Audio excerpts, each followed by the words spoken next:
Hey everybody, welcome back to my channel. Today we're going to talk about my future backyard gym. Right now we're featuring my dog Joe, who is very dangerously close to my squatting. And two, we're talking about the new programming that we got going on.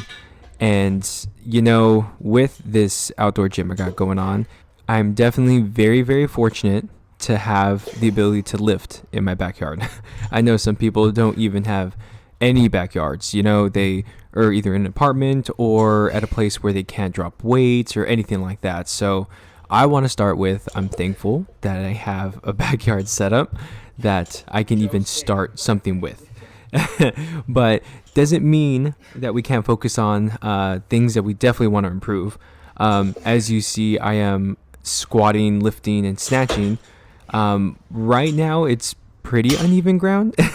I do have a small spot where it at least feels even, and it's a little difficult to squat in most of the area because it's actually coming up because it's broken underneath. But you know what, life's interesting, and we just have to make the best out of the situation. So I do have a horse mat. That horse mat does soften the blow when I drop the weights, but what I do definitely need is some of those pads that you can drop, which will soften the blow of the weights dropping on the concrete, and two, making it so it doesn't sound like I'm slamming my weights purposely, kind of like that. So another thing, you see that gate to the left, that gate definitely needs to go. One, because when the wind started getting really crazy around here in SoCal, the furthest leg to the left of the screen actually went through one of those wooden plates. You know what? That just can't happen. I need something permanent. And in the future, what I'm definitely going to do 100% is level the concrete. I'm going to demo the concrete. Have one of my contractor friends come out here, just concrete everything, because as of right now there's basically dirt surrounding the concrete, right? So if that pad is isolated, anytime I drop, something's gonna give, because that's not a full complete slab of concrete. So that's what I at least noticed. When I moved in, there was concrete already coming off, chipping off and things like that. So the integrity is not the strongest, but hey, again, we're making it work. So I do have a bench. That bench does help with any benching or anything like that I got to do. Ideally, I would have at least maybe a lat pull down machine in the future. And that's something where it's just mostly bodybuilding work, right? I definitely want to get a Peloton in the future. Hello, Peloton, if you're out there. Definitely want to get that out for some cardio, because running is not my favorite thing. I'll definitely do it, but I feel like just in the long term, it's just a lot of consistent, repetitive grinding of my knees, and I definitely don't want that. I do walk my dog every morning. That does count. I definitely do some sprints with her, and that's something that has gotten definitely my cardio much better. But in the meantime, I do go to the gym, and that's something that I'm probably always going to do at least a couple of times a week. But although it is 30 minutes away, that definitely is a drive, and it's not the closest. But as you can see, it's all outfitted with everything I need, and that's something where I definitely want to get in the future. Those racks look so nice, so nice, but they do cost some money. So that's something that I also do not like to spend is a lot of money. But moving on with some of these misses real quick. I definitely want to point out some of these misses because this is something that we're working on. We're working on the vertical finish, and that's what a lot of these powers are going to do in the programming, is working on that finish, because for whatever reason my body just stops and I miss.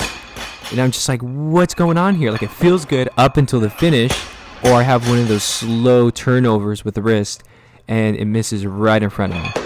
Nothing's more frustrating to me, at least, than missing a lift after it feels 99% perfect, and the finish is the last part you miss, the most important part, right?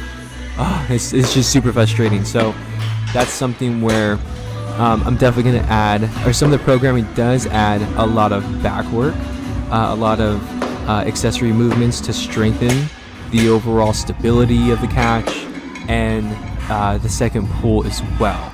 So a lot of that stuff, you're going to see the background change or whatnot from time to time, because a lot of that stuff is built into the programming. So half of it, I would say, what you probably see is 30 minutes me lifting, doing the traditional lifts, power cleans, pulls, snatch pulls, different variations and everything like that, into the accessory movements, right? So this is what the unique programming has, and that's why, going back to my first point, I need a little bit more equipment. I definitely need a little bit more equipment in order to do some of these exercises that we got going on here. For example, for day one, we do, after all the lifts, right, we just need snatch blocks above the knees. We're going to see some box jumps, 5x8. And that's something that I don't have box jumps. I don't have a box at home. What am I going to do? I have a mini fridge, but that is completely dangerous. And I'm not going to kill myself by just trying to get those in. But definitely need some of that. We also have some, banded hamstring curls. I don't have a band, do I? I don't. But that's something that I definitely need to add on, right? Banded curl. I can kind of put a band and tie it around one of my posts outside. 100% would work. But, a couple other of these are dumbbell side delt raises and chest flies and things like that. And I only have dumbbells that go up to 20. Like, what is this? Come on, 20 pounds? I need a little bit more. Definitely a little bit more. And what you're looking at, I'm sorry you had to see that, man. That was some sumo deadlifts that I was trying to do. After that last part where my coach corrected me, it was like, what are you doing? This is how you do them. Totally brain farted. It's not a good excuse, but that's why we got coaches, man. Just to kind of put you back in line. So definitely did more of those at a lighter weight. I didn't record that because that's definitely a whole different video. But moving on to equipment, what I definitely want to get is these power blocks, which go up from 5 pounds each all the way up to about 52 pounds, I believe one of the sets go to. And man, that would do everything. That would definitely do everything. And it's way more cost effective. I think they run for about $350 or so. Whereas if you buy them all individually, it would probably be about like $600. They go for about 2 pounds or $2 per pound, right? So if you're trying to get a pair of 50s, man, you gotta pay $200 for a pair of 50s nowadays. Crazy. Worth it, but also crazy. So moving on. Jerks in my backyard. This mat I got going on, I feel like it's the smallest mat I have in the world.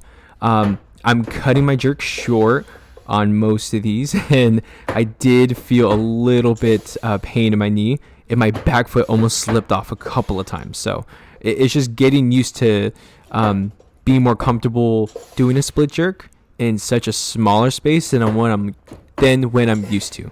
But again, that's some of the growing pains on just lifting and trying to make do with what you got. And again, definitely thankful that I even have a place to lift during this crazy time. And it's just sometimes we just kind of have to go through periods of growth here. But I definitely want to end on a high note. One, new programming, a lot of powers. It looks like this whole week is 6x1s at 80% for the snatches, then power clean and jerk, a lot of different complexes, a lot of heavy sets to 3, which is fantastic. This is some of my favorite things to do. Kind of do mini max outs almost every week, and that's good. I definitely like that. Definitely going to have to go to the gym for those heavier sets because I need some even ground. I need at least some sort of consistency when I'm doing those heavier percentages to 90 to get a little squirrely if I'm in the back there. So thank you guys for watching. really appreciate it. Hopefully throughout these videos, you're going to see a little bit of an evolution for the backyard. Hopefully it will be, I definitely really want it to be more aesthetically pleasing, and kind of be a dual hangout spot / hey, this is my outside gym. That'd be super cool. That's in a perfect world, right? Maybe build a platform soon. That's definitely on my to-do list. But in the meantime, definitely going to make do of what I got. Definitely thankful that I can do some of these lifts. And most importantly, I'm excited about the new program that we got going on, because that means it's going to yield us different results. So until next time, guys, have a great day. Be safe out there.